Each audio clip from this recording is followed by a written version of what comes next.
Salut les amis, bienvenue sur votre plateforme. J'espère que vous allez très bien, même très bien. Oui, le Mali nous parle, le Mali nous parle et on doit écouter le Mali.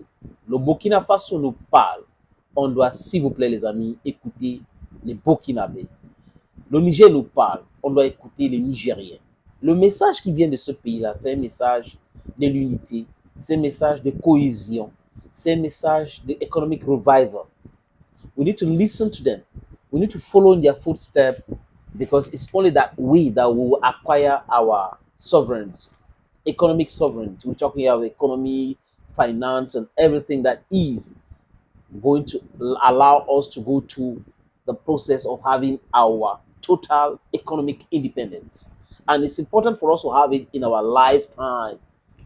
We should have that in our lifetime. So the battle now is for us to oblige these people to respect us.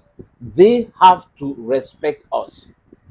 If they don't respect us, then we'll not respect them. We are fighting. We're not asking them to give us anything. We fight and we are fighting and we are winning the battle. That is the sole reason why they are crying, they're scanning everywhere. Les amis, le procureur général de la Cour suprême de Mali, il s'appelle Mamadou Timbo. Il a pris la parole pour parler de son pays, le Mali, et de faire des corruptions.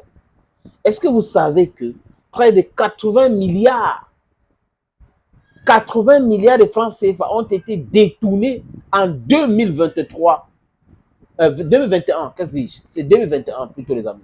En 2021 au Mali. Cet argent-là est allé où? Qui a pris ça? Pour faire quoi? Un pays qui est en train de se battre pour se relever, des gens prennent sur eux de voler plus de 80 milliards de francs CFA. Pour le cas du Cameroun, c'est grave. Hein? Un seul ministre détourne 100 milliards. Un seul, 100 milliards. Mais au Mali, c'est un scandale. Il y a des gens qu'on a mis en prison parce qu'ils ont volé 200 milliards. Au Cameroun, ce n'est pas moi qui le dis, allez en Kondingi, vous allez voir.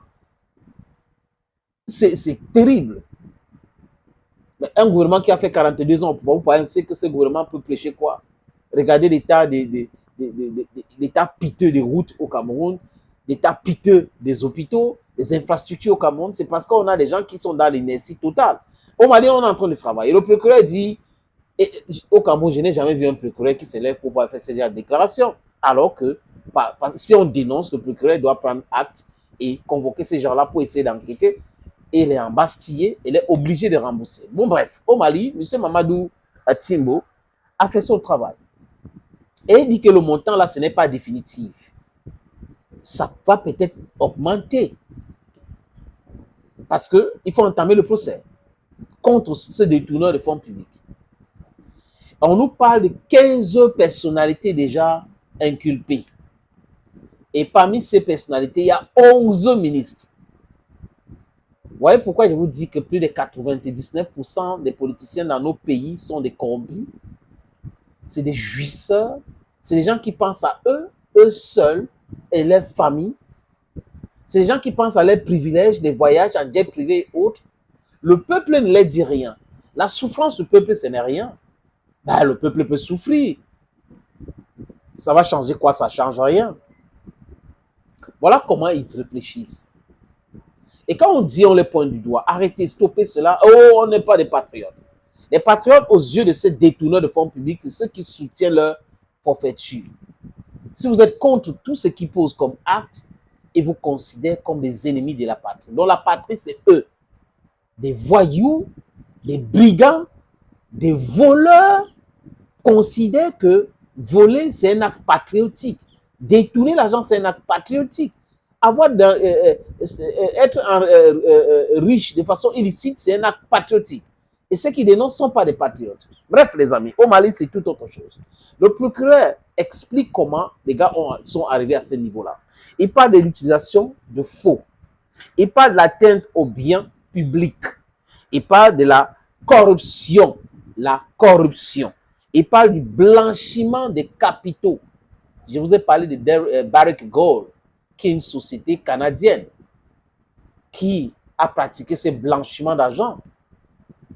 quand vous gérez une société, que vous exploitez l'or dans un pays, 80% vous revient, 20% pour ce pays, mais il n'y a pas de visibilité, il n'y a pas de lisibilité, il n'y a pas de comptabilité sur combien vous avez exploité, sur combien vous avez versé à l'État. Vous faites perdre autant d'argent, ça c'est du blanchiment d'argent. Il y a un certain Koulibaly qui était directeur de Cedar Gold, qui a été inculpé aussi. Et le mandat d'arrêt qui a été émis contre Marc Bristow est encore actif, les amis. Il y a le favoritisme et la prise illégale d'intérêt. Voilà des gens qui détestent le Mali. Et ce n'est pas uniquement au Mali, hein, comme ça les amis, c'est partout en Afrique. On a des enfants d'Afrique qui considèrent la fortune publique comme leur fortune personnelle. On a des ministres qui confondent tout, comme au Cameroun par exemple. C'est la magie de voir comment certains ministres considèrent la fortune publique comme leur bien personnel.